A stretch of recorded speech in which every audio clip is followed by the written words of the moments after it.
الحمد لله رب العالمين والعاقبة للمتقين والصلاة والسلام على رسوله محمد وعلى آله وأصحابه أجمعين أما بعد فأعوذ بالله من الشيطان الرجيم بسم الله الرحمن الرحيم طالبانو په اصلو کې زکات شته که نشته څه معنا تسړي صندوق راولاړ شو هغه په داسې لکه د زموږ مځکې چې وشري دي هغه په دې مځکې کې ورته کښې شوی یا غیر وشري دي لکه د برمې مځکه کې په دې کې ورته کښې شوی چې ورته کښې شوی نو اوس دا دغه رالی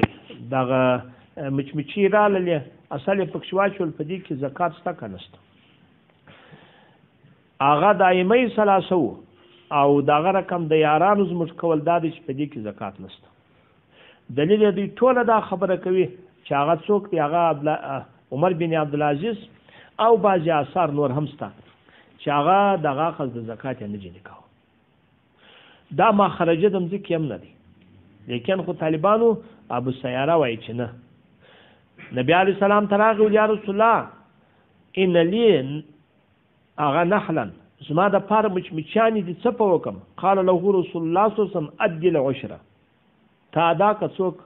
هغه عشر د امام ابو حنیفه صاحب رایه ده چې دا راغلی دا طالبان ابن ماجه په باب الزکات العسل کې راوړي بل که کل 10 ازق زقون دام ترمیزی بیا دا راوړي دي په باب ماجه په زکات کې د عسل په استتیرم سو دی راوړي دي دغه روایت که څم ضعیف دي پر هغه روایتو چې راځي چې نسته پکښې ترجیح په دې ورکو چې په دا انفال فقراو ته دي په زکات کې پر هغه قول باندې فتوا ورکول کېږي چې هغه څوک د انفال د فقراو دي ما په خبره مثال خلاصو نو اصح متابع د چا کول دي د امام صاحب کول دي پر دغه باندې فتوا ده نو بالکل شته او دا د انفال د فقراو دغه ترجیح ثابته کړې نصب الرایه هغه علامه دا په دوم جلد هغه 391 صفحه کې او دغه رقم فتح القدیر په دوم جلد 191 صفحه کې خانیه قاضي خان فراموش دین دی هغه په جلد اول هغه پام ورته وکړي هغه 112 صفحه کې در مختار په دوم جلد 350 صفحه کې دغه هندیانه خانیه